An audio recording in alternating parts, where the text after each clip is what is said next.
네, 여러분 반갑습니다. 2020년 투자자산운용사 개정 강의를 진행하겠습니다. 저는 유창호 강사입니다.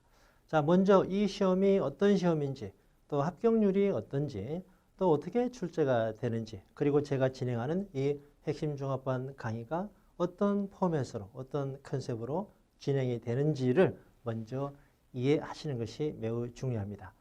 준비된 자료를 통해서 오리엔테이션을 먼저 진행하겠습니다. 자, 그러면 PPT로 진행을 하죠. 자, 2020년 투운사 핵심 종합반 강의입니다. 자, 첫 번째 순서는 투자자산운용사. 자, 지금부터 줄여서 투자운용사 또는 투운사라고 명칭을 하겠습니다. 자, 정의를 보겠습니다. 법정 자격증의 의미가 나오는데요. 집합투자, 신탁, 그리고 투자일임. 네, 합쳐서 이제 고객의 재산을 의미합니다.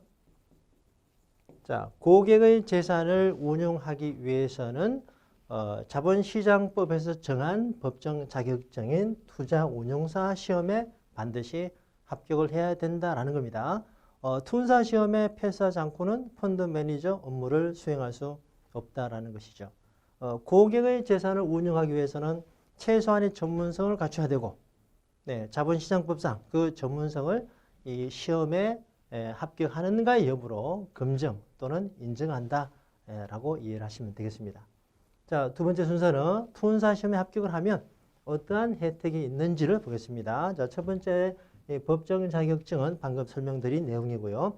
자, 두 번째는 증권투자 대행인의 자격이 부여가 됩니다.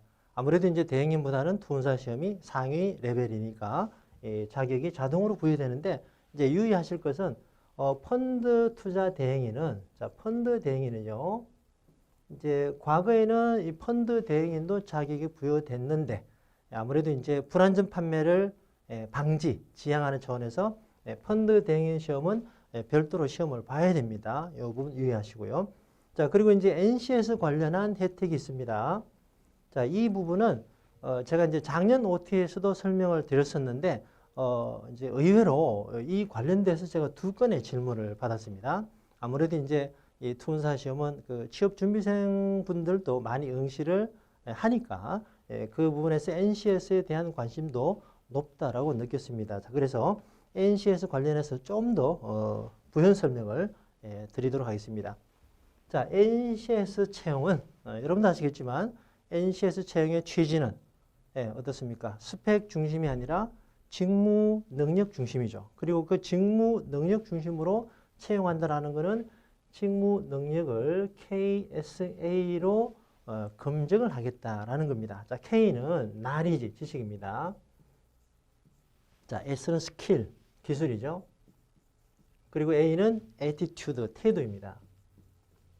자, S와 A는 이제 행동 영역인데요. 자, 먼저 K를 보면, 자, 금융보험 분야에 35개 세부 단위가 있습니다. 그 중에서 자산운용이다 PB운용에 내가 지원을 하고자 한다면 투자운용사 자격을 취득하면 이 K 부분은 이 두 세부 단위에서 K는 자동으로 인정이 된다라는 겁니다. 자, 만일에 자격증을 취득하지 않는 상태라면 이 세부 단위와 관련된 전공 학점 이수 내역을 제시해야 되고, 또 전공자가 아닌 분들은 또 별도의 교육기관으로부터 이 관련돼서 수강을 했다라는 그 시간들을 제시를 해야 됩니다. 그렇기 때문에 자, 이 자격증에 합격하는 것이 매우 효율적이죠. 예를 들어서 35개 세부 단위와 관련된 자격증은 그야말로 직무 자격이 됩니다. 직무 자격. 자, 그래서 직무 자격증은 NCS 채용을 대비하는 차원에서도 어때요? 반드시 취득하는 게 유리하겠죠. 이 자체로 K의 요건을 갖출 뿐더러 또 어때요? 간접적인 효과도 있죠. 자격증이라는 것은 외부에 나의 성과를 나타낼 수 있는 객관적인 지표이니까, 또 내가 이러한 직무 수행을 위해서 지금까지 이렇게 준비를 해왔노라고 자기소개서나 면접을 통해서 스토리텔링을 할 수 있죠. 그런 부분에서도 효과가 높다고 판단이 됩니다. 그래서 직무 자격증은요, 반드시 취득을 하는 게 좋습니다. 열심히 하셔야 되죠. 자, 그러면 이렇게 이제 NCS를 마치고 이제 본격적으로 이제 우리가 시험에 필요한 세부 주제를 다뤄보겠습니다. 첫 번째가 합격률입니다. 이 합격률 데이터는 쭉 나오는데 한국직업능력개발원에서 운영하는 이 사이트에서 공식적으로 발표를 합니다. 연도별로 해요. 연도별로. 지금 2020년이니까 2019년 데이터가 지금 나와 있고요. 이제 참고로 그 밑에 있는 세 개, 요 부분은 이제 아직 업데이트가 안 됐습니다. 2018년 데이터인데 나머지는 2019년이고요. 크게 비슷하다라고 보고 같이 진행을 하도록 하겠습니다. 자, 여기서 말이죠. 합격률을 잘 보고 합격률에 어떤 큰 차이가 있습니다. 그 차이를 시험 준비하는 입장에서 이해를 하는 것이 매우 중요합니다. 자, 차례대로 보죠. 투은사는 32%. 자, 그리고 이제 밑에 자문인 3종이죠. 44, 41, 51입니다. 꽤 높네요. 그죠? 자, 밑에는 이제 국가공인시험인데 FP, 외전, 심사에 나오는데 자, 27, 29, 22입니다. 이건 꽤 낮고요. AFPK가 32입니다. 자, 이 합격률을 자, 그룹핑해서 본다면 두 그룹으로 나눌 수 있는데 자, 보세요. 여기는 좀 낮죠. 자, 그런데 위는 높습니다. 앞자리 숫자도 다르고, 네, 40, 40, 50까지 나옵니다. 자, 좀 더 세부적으로 파악을 해보면은, 이 국가공인시험, 자, 요 부분은요, 합격 컷이 60입니다. 60이 컷이에요. 자, 위에는 70이 컷입니다. 자, 그러니까 어때요? 예, 상식적으로 좀 이해가 잘 안 되죠. 합격 커트라인이 높은데도 불구하고 훨씬 더 합격률이 높게 나온다라는 겁니다. 예, 이러한 것이 어떤 연유로 발생하는 현상인가? 그죠? 자, 이러한 부분은 제도적인 차이에 의해서 나오는 겁니다. 이제부터는 이 제도적인 차이가 뭔지를 이해를 하셔야 돼요. 자, 제도적인 차이는 뭐냐? 여기는 국가공인시험이고 위에는 법정 자격증의 시험이다. 라는 것이죠. 자, 국가공인은요. 국가공인의 자격을 유지하기 위해서는 합격률이 너무 높으면 안 됩니다. 예를 들어서 자, 일정한 특정 시험에서 지난 시험에 너무 합격률이 높게 나왔어요. 그러면 네, 이제 출제위원들이 모여서 이번에는 난이도를 좀 어렵게 내서 누적적으로 네, 이러한 합격률을 유지를 해 나가야 됩니다. 자, 그런데 법정 자격증은요, 차원이 다릅니다. 법정 자격증의 특징은 자, 두 가지로 제가 정리해서 말씀드리는데 자, 첫 번째는 너무 어렵게 낼 수 없다라는 겁니다. 시험 문항을 너무 어렵게 낼 수 없습니다. 자, 예를 들어 보면 은행 직원분들이 ELS가 포함된 특정금전 신탁은 ELT죠. 자, 1과목 금융상품에서 배웁니다. ELT를 판매하기 위해서는 어때요? 이 파생 자문인의 자격을 취득해야 되죠. 이게 없으면 전화 상담도 안 되죠. 자, 그래서 이 시험을 너무 어렵게 내버리면, 그죠?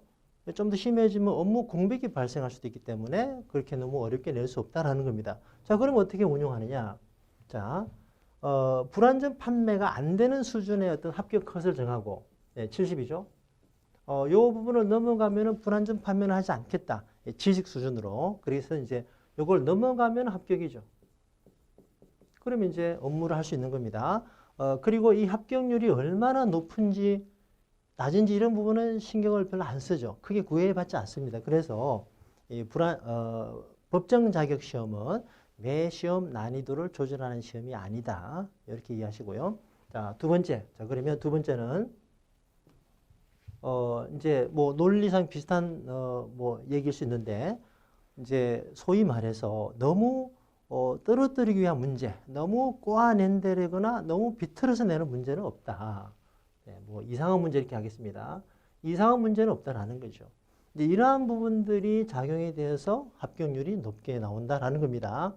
자, 그러면 좀 전략이 어때요? 밑에 있는 그룹의 시험에 내가 도전한다. 위에 있는 시험에 도전한다. 그러면 어프로치하는 마인드가 좀 달라져야 되겠죠? 위에 있는 시험의 경우는 어때요? 문항 하나하나에 너무 어렵게 나오는 부분에 대해서는 좀 부담이 적으니까 그렇다고 해서 설렁설렁 해서는 안 됩니다. 네, 놀고 합격하는 시험은 없습니다. 열심히 하셔야 되는데 이제 여기는 기본서가 요구하는 네, 메인스트림 네, 절대 뭐 시험시험 해서 합격한다라는 건 아닙니다. 기본서가 요구하는 메인스트림을 이해를 하면 됩니다. 물론 전 범위를 커버를 해야 돼요. 전 범위를. 물론 이제 이것도 쉽진 않습니다. 전 범위를 커버하되 어떤 그 특정 주제에 대해서 너무 지나친 부담을 갖지 않아도 된다라는 것이죠. 그리고 또 이제 투혼사를 보면은 법정 자격 중에서도 상대적으로 좀 어때 합격률이 낮죠. 그죠? 나머지보다. 이제 요거는 아무래도 이제 그 자문인보다는 상위 레벨이니까 좀 어려운 주제를 다루기도 하고 또 하나는 이제 범위가 너무 많습니다. 예, 범위가 정말 많습니다. 커리큘럼은 이제 마지막 순서점에 제가 말씀드리는데 그런 부분에서 투혼사의 합격률이 상대적으로 낮다 이렇게 보시면 돼요. 자, 그럼 이제 지금까지 설명드린 부분을 좀 정리를 해 보겠습니다. 자, 법정 자격 시험의 특징을 우리가 이해를 하고 지금 이 시험에 준비하는 거니까 자, 법정 자격 시험의 특징을 보겠습니다. 방금 제도적인 차이를 말씀드렸는데 자, 그 차이로 해서 합격률이 상대적으로 높게 나타난다. 맞죠? 자, 그 다음에 이 부분이 중요합니다. 문제 은행 방식으로 출제한다라는 겁니다. 협회에서 이 시험을 주관하는 협회에서 우리 시험은 문제 은행 방식으로 출제합니다. 라고 공식적으로 말하고 있지는 않습니다. 그러나 제가 결론 짓기로 문제 은행 방식으로 출제되는 게 거의 확실하다라고 말씀을 드리고 이제 그 근거로 자, 좀 심층적으로 설명을 드릴 필요가 있습니다. 중요하기 때문에. 자, 그 근거를 두 가지로 제가 설명을 드릴 거예요. 그리고 이제 문제은행 방식이 이제 맞으니까 전략을 어떻게 설정하고 수행할 것인가 두 개로 나누어서 지금부터 설명을 드리도록 하겠습니다. 자, 그러면 자, 근거를 먼저 보겠습니다. 자, 첫 번째. 왜 문제은행 방식으로 출제되는가라고 제가 보냐 하면 첫 번째는 이제 논리적인 근거입니다. 아까 말씀드린 대로 매 시험 합격률이 중요한 게 아니죠. 법정 자격 시험은. 그래서 매 시험 난이도 조절하기 위해서 시간과 비용을 들어가면서 그렇게 조절하는 시험이 아니다라는 것입니다. 그래서 문제은행 풀을 만들어 놓고 돌아가면서 출제하는 문제은행 방식이 맞다라는 거죠. 자, 두 번째는 자, 이 부분이 좀 중요합니다. 경험적인 근거입니다. 자, 저는 말이죠. 최근 2년간의 투혼사 시험에 대한 실제 시험에 대해서 이제 기출 복원을 실제 문제에 대한 복원을 하려는 노력을 해왔고요. 지금 이제 최근 2년간 하다 보니까 꽤 많은 풀이 확보되어 있는데 자, 이렇게 제가 하는 과정에서 어떤 결론을 얻었느냐? 자, 제가 확보한 풀입니다. 이 풀에서 이제 여러 문제가 있겠죠. 여러 문제가 있을 텐데, 자, 이 부분에서 잘 보니까 반복에 대해서 출제가 되더라 그 얘기입니다. 반복. 자, 반복이 되는데 이 반복의 주기는요. 어떤 문제는 연속으로 나올 수도 있고, 또 어떤 문제는 이제 2회, 3회, 4회, 5회. 그 주기는 불분명합니다. 주기는 확실하지 않지만 반복이 되는 거를 대부분의 문제가 반복이 된다라는 것을 제가 확인을 했습니다. 그렇기 때문에 문제는 방식으로 출제하는 것이 확실하다 이렇게 말씀을 드리는 것이고, 자, 그러면 여기서 이제 그 앞으로 전략도 설명드려야 되는데 여기서 여러분께서 이제 궁금해하실 수 있겠다 생각이 됩니다. 제가 어떤 방식으로 이렇게 복원을 해 왔느냐? 자. 제가 이제 물론 협회에서 시험을 공개적으로 오픈하지는 않습니다. 모르는 거죠. 그런데 이제 저는 제가 이제 시험을 본 분들의 선의의 도움을 받아서 예를 들어서 이제 제 인강을 수강하시는 분들, 제 독자분들, 이제 특히 인강을 수강하시는 분들은 질문을 많이 하시는 분들은요, 제가 이런 요청을 드리지 않아도 시험 끝나면 이제 감사 표시로 이러이러한 문제가 나왔다라고 메일을 주시기도 합니다. 기타 등등 이렇게 선의의 도움을 받고 이제 그 선의의 도움을 받는다 자체로는 복원이 안 됩니다. 왜냐하면 좀 불완전한 어떤 데이터들이기 때문에 그래서 이제 이거를 제가 가진 전문가적인 지식을 바탕으로 전체적으로 구성해내는 거죠. 디테일하게 체계적으로. 그래서 이제 복원의 풀이 만들어지는 것이고 그렇다고 해서 제가 이러한 그 기출 문제 정보를 의도적으로 별도의 어떤 노력으로 정보를 빼내려는 이러한 불법적인 요소는 전혀 없습니다. 그런 불법적인 요소는 전혀 없고 제가 이제 그야말로 선의의 도움으로 또 저의 엄청난 노력을 들여서 이러한 풀을 지금 이제 2년간 계속 해왔으니까요. 어느 정도 이제 확보가 되어 있고 이 부분을 이제 인강에 강의 교환에 모두 다 포함시켜서 진행을 하고 있습니다. 자, 그러면 전략은 어때요? 문제은행 방식으로서 반복이 되니까 이 문제의 풀을 알 수 있다면 정말 효과적인 시험 대비 효과가 매우 크겠죠. 강력한 효과가 나올 수 있습니다. 그래서 이 전략은 뭐 굳이 따로 말씀드리지 않아도 이 문제풀을 최대한 열심히 활용하자 이렇게 정리할 수 있겠습니다만은 좀 더 구체적으로 본다면 자 일단 기본서의 그 전 범위를 자 이제 우리 핵심 종합반 강의에는 기본서도 이제 많이 반영을 합니다. 자, 전 범위를 커버하는 노력은 해야 됩니다. 이걸 하지 않고서 합격을 한다라는 거는 말이 안 되는 거죠. 자, 전 범위를 커버하는 노력을 하고 그 다음에 이제 이 문제풀에 대해서 최대한 대응을 하자. 제가 제공하는 이 문제풀을 최대한 대응하자라고 이해를 하시면 되고. 자, 그러면 이 문제풀에는 이 전체 문제풀 안에 이 문제들은 두 가지 종류로 구분할 수가 있습니다. 그 두 가지는 자, 싱크로율이 좀 높은 문제가 있고요. 이제 시험 문제가 공개되지 않으니까 제가 아무리 열심히 한다 한들 100% 토시 하나 안 틀리는 문제는 없죠. 그건 불가능하고 이제 단순한 문제, 지문이 짧은 문제 이런 것들은 좀 높게 복원이 되고요. 좀 약간 어렵고 복잡한 문제는 약간 낮게 복원이 됩니다. 그래서 높은 문제는 뭐 이 자체로도 효과가 매우 크겠죠.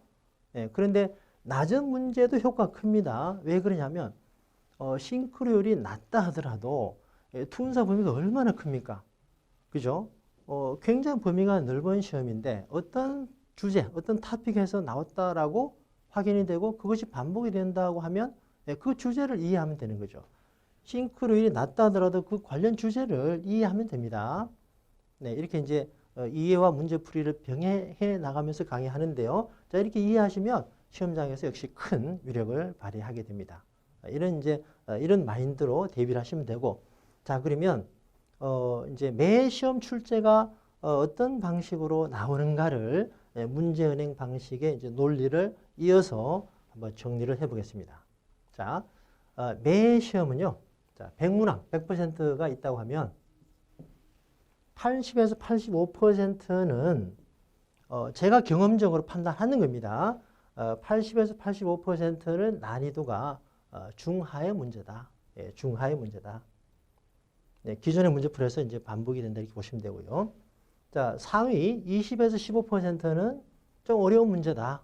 어려운 문제가 난이도 상위 문제다. 이제 제가 아무리 열심히 해도 협회의 문제풀과 100% 같을 수는 없죠. 그래서 미파악된 풀 이렇게 볼 수도 있고 또 이제 개정이라든가 필요하면 약간의 신규 풀은 충분히 있을 수 있겠죠.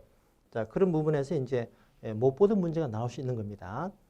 자, 이렇게 이제 구성이 되는데 그 매 시험에 그 시험 보는 응시자 입장에서는요, 그 체감 난이도가 약간 달라질 수 있는데 그 부분은 여기 이제 이 상위 레벨에서 좀 쉽게 나오면요, 이 부분이 한 10% 되는 것 같습니다. 이게 정확하지는 않은데 제가 판단하는 바, 좀 어렵게 나오면 20% 되는 것 같아요. 그래서 이제 2019년도 예를 들면은 6월 시험은 요 수준이었던 것 같고요. 11월 시험은 이 수준이었던 것 같습니다. 그래서 11월 시험이 좀 더 어렵게 나왔다라고 보이는데, 자, 이렇게 이제 구성이 됩니다. 이렇게 구성이 되는데, 그러면 이제 이러한 구성을 두고 시험을 준비하는 우리 응시자 입장에서 어떻게 대비할 것인가? 결론적으로는 이제 잠시 뒤에 설명을 드리고, 일단 중하의 문제, 난이도 상의 문제, 난이도 상의 문제는 어떻게 구성이 되어 있느냐, 어떤 측면에서 어려운가, 이런 부분도 문제를 제가 소개해 드리겠습니다. 전체 풀의 일부를 자, 소개를 해드리고 뒤에 결론을 내리도록 하죠. 자, 그러면 난이도 중하의 문제부터 보도록 하겠습니다. 자, 이제 요거는 19년 3월에 기출된 문제이고요. 지방세가 아닌 거 세제 문제죠. 국세, 지방세 여러 차례 나왔습니다. 이거 뭐 어렵지 않죠. 종류는 구분해야 됩니다. 자, 그리고 요거는 이제 부동산 1과목의 3편이죠. 부동산 파트에서 나오는 건데 요거는 뭐 난이도 하의 문제다 보면 되겠습니다. 지금 제가 이렇게 이제 문제를 샘플로 소개해 드리는데 우리 본 강의에 다 들어 있습니다. 예, 똑같이 진행할 거예요. 리츠의 세 가지가 있죠. 그 세 가지 자기 위탁 기업 구조 조정 CR 리츠라고 하죠. 자, 3번은 아닌 건데 요거는 뭐 난이도 아무래도 하라고 봐야 되겠죠. 난이도 하. 자, 다음 문제입니다. 네, 요거는 이제 대한투자. 이 과목 대한투자에서 자, PF의 투자는 좀 장기간 걸립니다. 마지막에 이그지트, 자금 회수 방안과 가장 거리가 먼 거. 네, 이게 증자죠. 증자는 돈이 들어가는 거죠. 자, 이것도 이제 여러 차례 시험에 나오는 것이고요. 예, 뭐 난이도 중하라고 볼 수 있습니다. 이것도 중요한 주제입니다. PF 안에서. 네, 어쨌든 이것도 반복이 되는 문제였고. 자, 여기 이제 좀 재미있는 문제입니다. 19년 11월에 나왔었는데 기대 수익을 추정하는 방식이 아닌 거. 이제 강의 시간에 이제 많이 강조를 드렸거든요. 뭐 강의를 제대로 들으시고 문제를 봤다면 충분히 답을 찾을 수 있는데 가치는 위험을 측정하는 수단입니다. 그런데 강의를 제대로 안 들으시거나 준비를 못했다면 4번을 오답을 한 분이 많을 겁니다. 4번에. 이 경기순환접근법이 그 기대 수익 추정과는 좀 개념상 좀 멀어 보이고 그 기본서에서 정말 마지막에 한 줄, 두 줄 이렇게 설명하는 그야말로 지엽적인 부분이기 때문에 강의를 제대로 들지 않으셨다면 4번으로 오답을 할 수 있는 거죠. 자, 이 부분은 좀 더 많이 출제가 됐습니다. 한 3회 나온 것 같아요. 최근 2년간. 자, 답이 3번입니다. 이제 그리고 이제 이 부분 관련해서 그 11월 시험에 합격하신 분이 그 후기를 써놓은 게 있습니다. 자, 후기를 한번 참고를 해 보겠습니다. 네. 쭉 보시면은, 여기 보시면요. 이곳에서, 네, 시험과 흡사한 문제가 되게 많이 나왔습니다. 네. 이제 여기서 이제 이곳이라 하면, 그 봉투 모의고사, 네. 이거 이제 지금은 패스코드라는 문제집으로 나가는데, 제가 이제 그 매 시험 복원을 해서 풀이 나오잖아요. 제가 출판을 그 2개를 하고 있는데 하나는 이제 시대고시 문제집이고요. 자, 또 하나는 이제 예전에 봉투 모의고사, 지금 패스코드, 네, 봉투 모의고사. 제가 이제 그 복원하고 그 실제 유형 싱크로율을 최대한 높게 노력을 해서 이제 그 부분은 봉투 모의고사 패스코드에 반영을 하고요. 이 2개가 따로 출판이 되기 때문에 동일하면 안 되니까 시대고시 문제집은 그 계속 피드백한 내용을 해설이나 본문에 제가 담아서 OX 문제라든가 이렇게 반영을 하고 있습니다. 물론 이제 필요한 경우는 똑같은 문제도 약간 있긴 합니다만 매우 좀 적고요. 이런 식으로 제가 이제 계속해서 피드백해서 이렇게 반영을 하기 때문에 시간이 갈수록 전체적인 완성도는 높아진다. 이렇게 보시면 되고, 자, 보시면요. 자, 그래서 이곳에서 시험과 흡사한 문제가 되게 많이 나왔습니다. 그리고 강의 도중 강조하신 부분이나 개념이 있는데 가치 이게 나왔죠. 자, 그래서 시험에 나오는 것을 보고 이제 만족도가 높으신 거죠. 자, 이렇게 이해하시면 되고요. 자, 또 이어서 보겠습니다. 이거는 이제 거시경제 3과목의 거시경제 부분인데 실업률 계산하는 겁니다. 이 부분은 제가 이제 이 시험을 합격한 지가 10년이 넘은 것 같은데 그때 볼 때도 나왔었거든요. 자, 아주 단골 메뉴입니다. 네, 계산이 돼야 됩니다. 개념도 알아야 되고. 그래서 이제 이 문제를 우리가 대비함에 있어서 이렇게 계산 문제는 당연히 대비가 돼야 되고 만일에 이렇게 나오지 않을 수도 있으니까 개념까지 이해를 하시면 이렇게 퍼펙트한 시험 준비가 되는 거죠. 적어도 이 토픽에서 시험에 자주 나온다라는 거를 그죠? 알고 있으니까 그렇게 대비하는 게 아주 효율적인 효과를 발휘할 수 있는 겁니다. 자, 그리고 이제 지금부터는 난이도 상의 문제를 보겠습니다. 난이도 상은요, 이제 두 가지 측면에서 난이도가 어렵다. 좀 어려운 문제가 된다. 이제 첫 번째는 이제 뭐 여러분이 뭐 지엽적이다 많이 얘기하시잖아요. 자, 지엽적인 문제, 좀 지나치게 지엽적인 문제, 소위 뭐 구석구석 문제. 자, 또 하나는 이제 응용 수준이 높은 겁니다. 좀 고급 수준의 문제죠. 응용 수준이 높다. 이렇게 두 가지 측면에서 난도가 어려운 문제가 출제가 된다라는 것이고, 요거는 이제 19년 11월에 나왔었는데 부동산에서 나온 건데요. 저도 처음 봤습니다. 그러니까 저도 이 부분은 강의에 다루지 않았었는데 작년에는 지금은 다루겠죠, 그죠? 자, 작년에 다루지 않았었는데 이제 그 정도로 좀 변방의 문제다라고 할 수 있는 주제입니다. 네. 자, 이런 부분은 이제 못 봤기 때문에 어려울 수 있는 것이고. 자, 다음 문제 보겠습니다. 요거는 이제 이 과목의 산업 분석, 투자 분석 안에 있는 산업 분석에서 나오는 건데, 자, 허핀달 지수. 이 허핀달 지수는요, 그야말로 매번 시험에 나올 정도로 아주 자, 뜨거운 문제, 핫픽입니다. 정말 시험에 잘 나오거든요. 자, 그런데 이제 지난 시험은 난이도는 굉장히 좀 어렵게 나왔습니다. 허핀달에 대해서 개념도 이해하고 불균등도가 높다. 개념도도 이해하고 또 계산 문제 나오거든요. 자, 해설에 나오는데 네, 이런 계산할 줄 알아야 됩니다. 좀 이게 어려운 수준인데 좀 더 응용을 해서 나왔습니다. 그래서 이 부분을 충분히 이해를 하면 네, 시험장에서도 이제 이거 재밌는 문제네, 수준 높은 문제네 하면서 이제 맞출 수 있다고 보는데 확실하게 준비를 안 한 분은 굉장히 어렵죠. 어쨌든 난이도 상의 문제다라고 볼 수 있겠습니다. 자, 요거는 이제 투자 분석의 기본적 분석입니다. 요거는 이제 18년 6월에 나왔던 문제인데 그 이후로 나오지 않았습니다.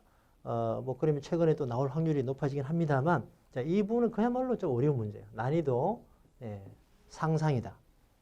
요거는 이제 기본서에 보면요, 에피탈, EB 에피탈 설명할 때 나오는 주제인데, 이런 식으로 한 두세 줄 나와 있습니다.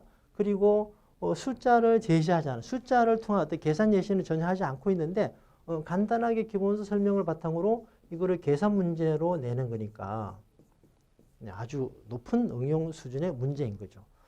이거는 그야말로 정답을 맞춘 분이 5%가 안 될 거라고 봅니다. 이제 물론 통합회사에서 공부하는 분 입장에서는 제가 이거를 문제 풀 안에 있던 거니까 소개를 하고 준비를 하면 쉽게 될 수 있겠죠. 그죠? 그런 장점이 있을 수 있는 겁니다.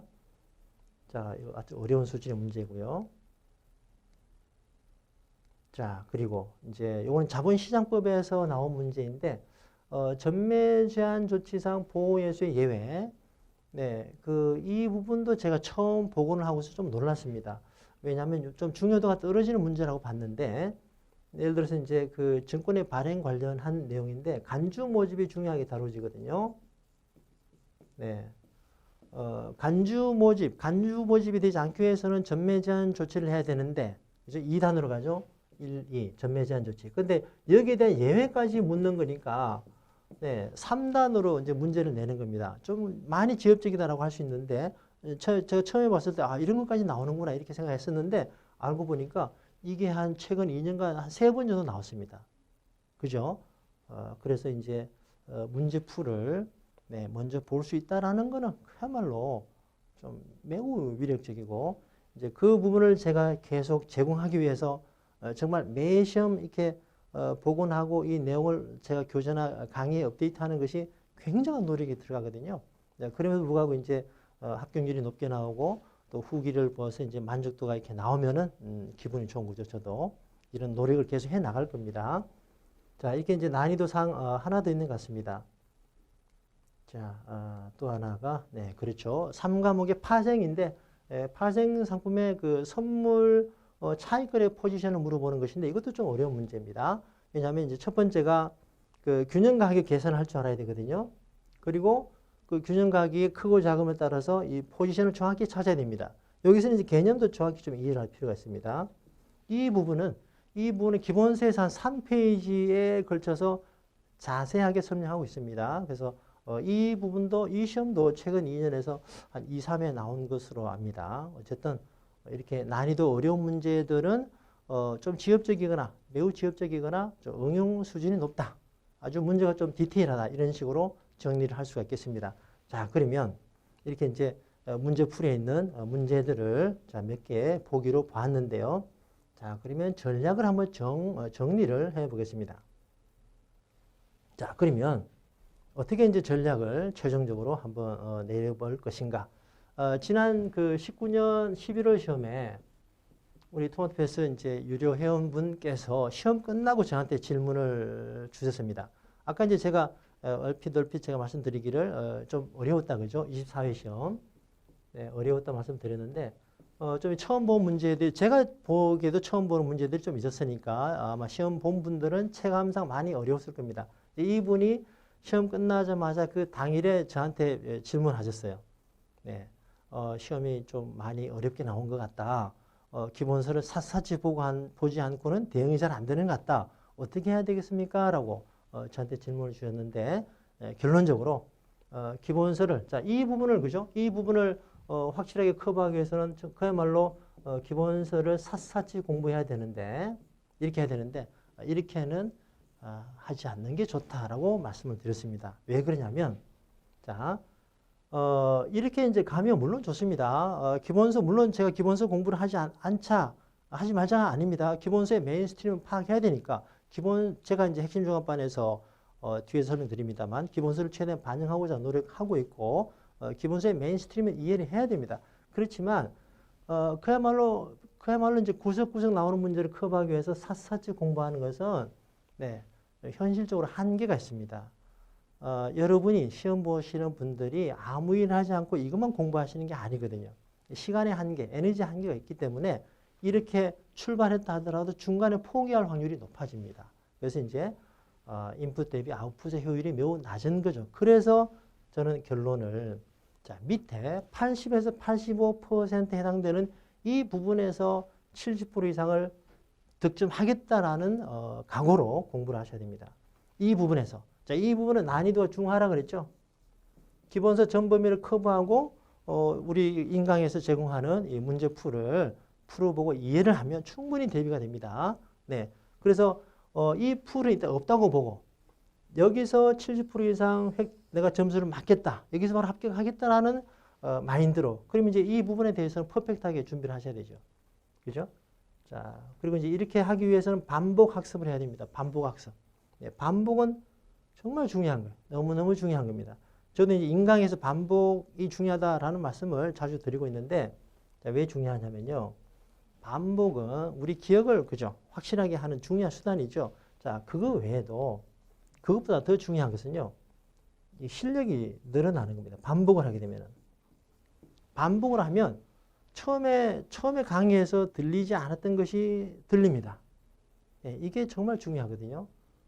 3번 들으면 또 새로 들려요. 이 들리는 게 많을수록 내가 실력이 팍팍 늘어간다. 이렇게 보시면 됩니다. 저도 동일한 과목을 10번 강의해도 내가 퍼펙트하게 안다라고 생각해도 11번째 하면은 또 새롭게 보이는 그 기본서 옆에 있는 한 줄, 이것이 눈에 보인다는 거죠. 예, 반복은 그야말로 중요합니다. 자, 그래서 이 부분에 대해서 80에서 85 정도 되는 풀에서 70% 이상을 득점하겠다라는 자세로 공부를 하면은 자, 이 부분도 일정하게 커버가 됩니다. 이 부분은요, 동떨어진 게 아니거든요. 예를 들어서 이제 고난도 응용은요, 이 수준은 여기를 확실히 커버하면은 저절로 이해가 될 수가 있습니다. 아시겠죠? 처음부터 이 부분에 대해서 너무 부담을 가질 필요가 없고 예, 문제 예행식이고 하니까 너무 꼬아서 너무 어려운 문제는 있다 하더라도 매우 극소수다라는 거죠. 그래서 우리가 확보한 이 풀에 대해서 열심히 준비하면 이 부분에 대해서 열심히 해서 최대 효과가 나오는 거는 예, 이거는 뭐 그야말로 우리 토마토 패스가 예, 제가 엄청나게 드리는 노력 예, 이 부분에 의해서 그야말로 경쟁력이 있다라고 봅니다. 그래서 여러분께서 자부심을 가지시고 이 강의를 들으시고 자부심을 가지고 이 강의를 들으시고 이 마인드로 대비를 하시면 이 부분도 일정하게 커버가 되기 때문에 고득점이 가능합니다. 아시겠죠? 네, 그렇게 대비하시고 자 그러면 이제 지금부터는 이제 제가 진행하는 이 핵심 종합반 강의가 핵심 종합반 강의가 어떻게 진행이 되는지를 말씀을 드리겠습니다. 자, 2가지 주제로 나누는데요. 자, 밑에 거 먼저 보겠습니다. 확실한 좌표를 제공한다. 확실한 좌표. 자, 우리가 항해를 하고 있습니다. 목적지가 이제 다가서고 있는데 등대가 보이는 항해. 등대가 보이는 항해. 그리고 하나는 등대가 보이지 않습니다. 깜깜한 그 속에서 나가야 됩니다. 자, 우리가 시험 준비할 때 내가 정말 열심히 함에도 불구하고 내가 제대로 하고 있는 걸까? 야, 이거 이렇게 해도 합격할 수 있을까라는 의구심이 들 때가 있죠. 그런 부분은 굉장히 에너지를 많이 소모하기 때문에 낭비가 되는 거기 때문에 등대가 보이는 항해, 그죠? 그런 확실한 좌표 역할을 기출보고 문제, 제가 제공하는 기출보고 문제가 큰 큰 역할을 한다라는 것입니다.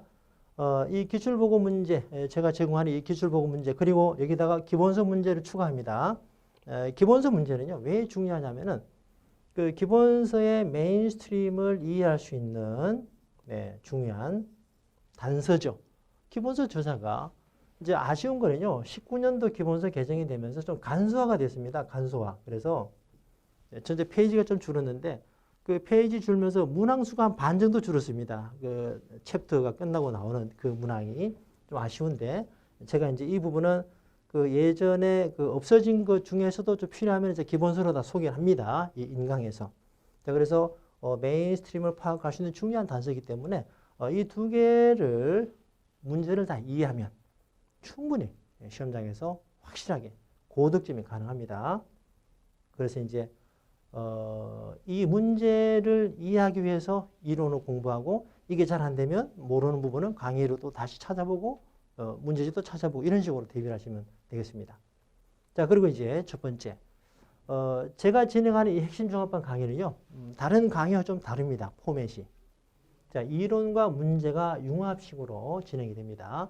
보통 보면 이제 일반적으로 보는 사이트마다 기본서 이론 강의, 기본서 이론, 그리고 문제풀이 강의를 분리해서 진행하고 있는데 저는 융합해서 진행합니다. 왜 이렇게 하냐면 제가 이론을 아무리 자세하게 설명을 드린다 하더라도 여러분께서 제가 이론을 잘 설명해서 이해된다라고 생각했다 하더라도 문제를 충분히 풀어보지 않으면 시험장에서 엄청 헷갈립니다.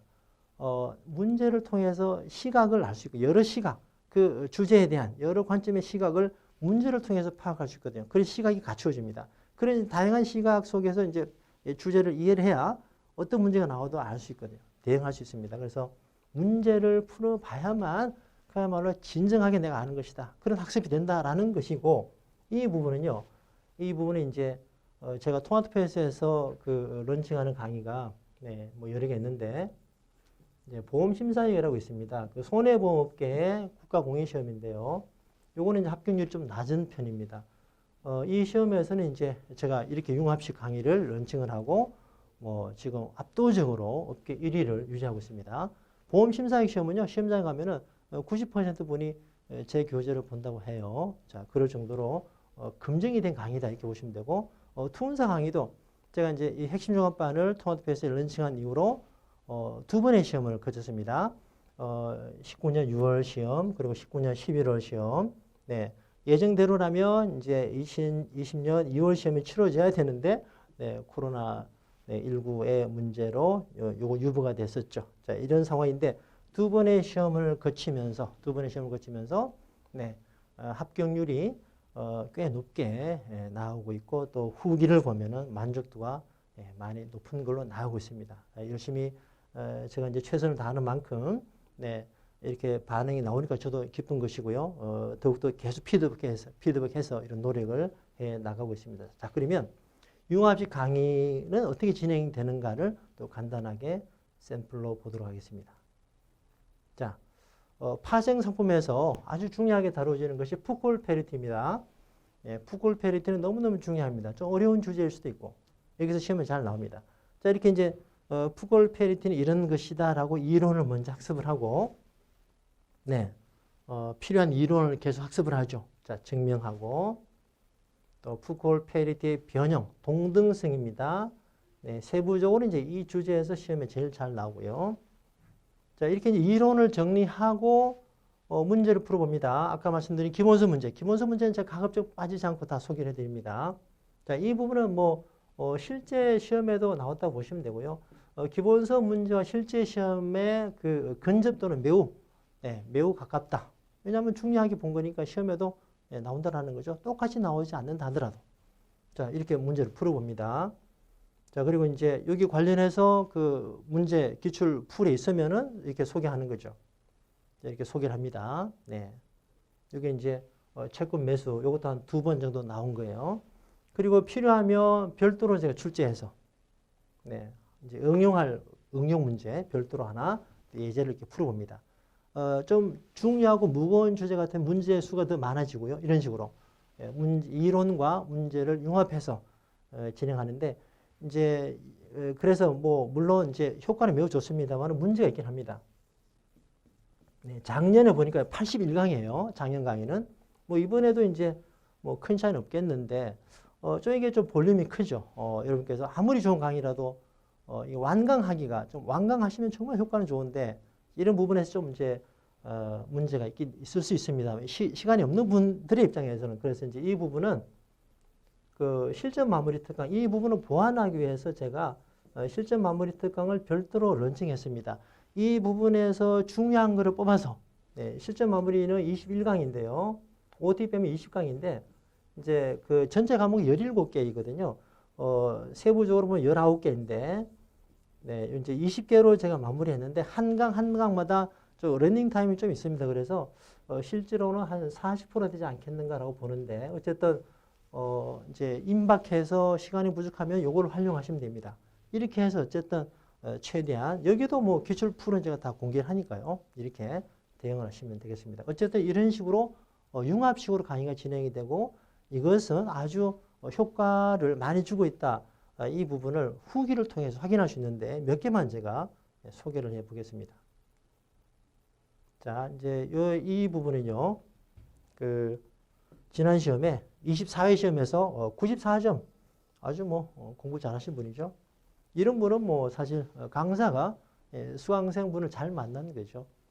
그렇게 얘기할 수도 있습니다. 자, 이분 공부 열심히 했죠. 요거는 이제 문제집 앞에 있는 워밍업이라고 핵심을 이제 가로 넣기 OX인데 요게 굉장히 효과 있습니다. 시간이 부족하면 힘들지만 시간이 여유가 있으면 다 풀어보시면 좋고요. 자, 이 분이 어떤 얘기를 하셨냐? 이런 포맷으로 은행 FP도 강의를 하시면 좋은 반응 및 수험생들에게도 많은 도움이 될 것 같습니다. 이 이제 제가 진행한 이 그 융합식 강의가 효과가 있다라는 거죠. 자, 또 하나 보겠습니다. 자, 여기도 네, 밑에 보시면 그 뭐 다른 강의도 들은 적이 있는데 자, 보시면요. 단기간에 취득할 수 있었는데 책에도 없는 실전 기출 문제를 실전 기출 문제 도움이 됐다. 요거는 이제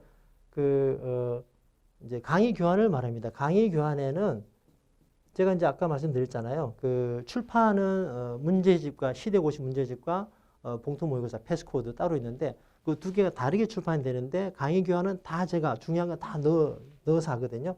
그래서 이제 시대고시 문제집이 없는 것도 여기서 다 볼 수 있는 것이고 자, 꼭 필요한 이론 설명과 관련된 실전 문제 풀이가 겸비되어, 그죠? 겸비되어 3주 만에 합격할 수 있었다. 네, 이제 충분히, 그죠? 효과가 있었다. 이렇게 말씀을 하시고 있는 거죠. 자, 하나만 더 보겠습니다. 여기도, 자, 보시면, 핵심 종합반 강의를 들었는데, 내용을 설명하고 문제 풀이를 해 주셔서 정리까지 한 번에 되는 듯한 느낌이었습니다. 굳이 기본서 강의를 안 들어도 될 만큼 충분한 설명이었다고 생각합니다. 그래서 제가 이제 그 핵심 종합반이 81강이었는데 기본서의 메인스트림은 충분히 제가 메인스트림은 다 보완해야 되고요. 어떻게든 뭐 최대한 제가 많이 반영을 하려고 노력을 합니다. 자, 그리고 이제 이 부분 보시면 이렇게 별도로 자기만의 노트가 있죠. 네, 이런 작업을 하는 게 매우 중요합니다. 자, 어쨌든 이제 제가 융합식 강의에 대해서 좀 이제 어떻게 보면 좀 외람되지만 제가 제 자랑을 했습니다. 그런데 이 부분은 여러분이 이 강의를 저는 이렇게 생각합니다. 사실은 제가 엄청난 노력을 하거든요. 이제 합리적이라면 세상의 모든 분들이 제 강의를 선택하셔야 돼요. 합리적이라면. 왜냐하면 이제 기출 문제 풀도 제가 매 시험 투입해서 제공하고 있죠. 자, 그런데 물론 이제 그 외에도 많은 이유가 있겠죠. 어쨌든 제 강의를 선택하신 분들은 정말 자부심을 가지고 공부하시라라는 말씀을 드리기 위해서 외람되지만 제가 제 자랑도 좀 드린 겁니다. 신뢰하고 자부심을 가지고 공부를 하시면 되겠습니다. 자, 이제 슬슬 마무리해야 되죠. OT이지만 제가 좀 열정적으로 여러분께 좀 말씀을 드리는 이 시간이 좀 길게 됐습니다. 그래서 자, 이제 거의 마무리가 돼 갑니다. 자, 커리큘럼을 보시면 그 3과목으로 구성이 되어 있고, 네, 이제 100문항에서 70, 뭐 다 아시겠고. 자, 문제는 어때요? 이 범위가 기본서 페이지로만 볼 때도 이게 제일 많은 시험일 겁니다. 그런데 이제 그 단순히 분량이 많다는 걸 넘어서 세부 과목이 굉장히 많아요, 이렇게. 이게 세부 과목이 이제 요 표면적으로 17개인데 그 투자 분석 안에는 기본적 분석, 기술적 분석, 산업 분석 3개 있거든요. 19개입니다. 그러니까 19개의 과목을, 세부 과목을 다 공부를 해야 되는 거죠. 이게 어려운 거죠. 그래서 기본서의 전 범위를 커버한다라는 게 말은 어렵지만 여러분이 굉장한 인내를 하셔야 초심을 잃지 않고 그렇게 갈 수 있도록 저도 좀 최대한 여러분께 지원해 드리고 싶은 심정인데요. 어쨌든 기본서 전 범위를 커버하는 게 중요합니다. 그래서 어려운 거죠. 투혼사 시험이 다른 자문일에 비해서 합격률이 낮은 이유가 되는데, 자, 여기서 이제 조금 더 제가 강조를 드리고 싶은 거는 여기서 세제 그리고 이제 리스크 관리 이 2개는 그야말로 전략 과목이 돼야 됩니다. 자, 왜 그런가 하면요. 공부를 해보시면 아시겠죠. 물론 이것도 어렵습니다. 이해를 많이 하셔야 돼요. 제가 이제 강의 진행해 보면은 그 질문을 받아보면요. 제일 많은 질문은 여기서 옵니다. 파생에서 가장 많은 질문이 오고, 그 다음은 세제예요. 의외로 세제를 많이 어려워하시는데, 이 부분은 이해를 하면 됩니다. 세제와 리스크 관리는요, 분량이 매우 작습니다. 분량이 작은데 문항수는 많은 편이거든요, 이게. 예를 들어서 자본시장법 협회 이런 거는 범위는 많은데 3문항밖에 안 나오거든요. 이런 부분이 좀 많이 좀 힘들죠, 공부하기가. 자, 그래서 이제 얘네 둘은 기본서 범위가 아주 협소합니다. 그런데 문항수는 많으니까 이건 그야말로 퍼펙트하게 이해를 하면 되죠. 이해를 해야 됩니다. 무조건 이해를 하셔야 돼요, 이해를. 사지선 다 4개잖아요. 내가 확실히 아는 게 하나만 들어있어도 일단 소위 말해서 비빌 언덕이 있는 것이고 하나만 더 알게 되면은 득점률이 무지 올라갑니다. 그래서 확실히 이해하는 거를 한 개라도 늘리는 그런 학습을 하셔야 되는데, 자, 이 두 과목은 처음에는 어렵다 하더라도 이해를 하고 나면 그 다음부터는 암기 부담이 별로 없습니다. 전략 과목이 될 수 있으니까 이런 부분을 유의하시고, 물론 이제 나머지 다 열심히 하셔야 되는데 이런 부분은 좀 더 전략 과목으로 하는 게 좋다라는 말씀을 드리는 것입니다. 자, 그래서 이제 마무리하겠습니다. 금융 전문의 여러분이 투혼사 시험을 끝으로 하는 건 아니지 않겠습니까? 투혼사 시험을 발판으로 더 많은 발전을 이루셔야 되는데, 어쨌든 저와 함께 호흡을 하면서 열심히, 물론 저도 최선을 다해서 합니다만 완벽하지 않기 때문에 부족한 점도 있습니다. 그런 부분은 여러분께서 이제 언제든지 저에게 질문을 주시면 최대한 성의껏 빨리 피드백을 해드리니까 여러분이 시험 공부하실 때는 제가 옆에 있다 생각하시고 질문을 많이 하셔도 좋습니다. 자, 그렇게 해서 첫째 목표 무조건 완수하셔야 됩니다. 합격을 하셔야 돼요. 합격. 자, 이렇게 멋있게 합격을 하시고, 자, 투혼사 시험은요, 커리큘럼상 AFPK 많이 겹칩니다. 자, A는 어때요? A 자체 의미는 크지 않죠? C를 따기 위해서. 자, CFP가 일단 이 금융 PB업계 이쪽에서는 최고 자격이니까 많이 인정해 주잖아요. 일단 투혼사 1차 과제, 2차는 CFP 정도 도전하는 그 중요한 발판이 될 수 있습니다. 저를 만나셔서 이왕 공부하시는 거 조금 더 에너지를 투입해서 열심히 하시면 합격을 넘어서 튼튼한 발판이 돼서 발전할 수 있습니다. 그렇게 되기를 진심으로 바라면서 이번 OT는 여기서 마무리를 하겠습니다. 자, OT도 좀 길었습니다. 끝까지 들어주셔서 감사드리고, 이제 중요한 거는 이제 본 강의에서 완강하시는 게 매우 중요합니다. 방금 설명드렸습니다만은 이왕 하시는 걸 조금 더 열심히 하겠다라는 에너지를 투입하면 엄청나게 큰 퍼포먼스를 이루어낼 수가 있고, 또 그렇게 되기를 진심으로 바라면서 이번 OT를 마무리하겠습니다. 감사합니다.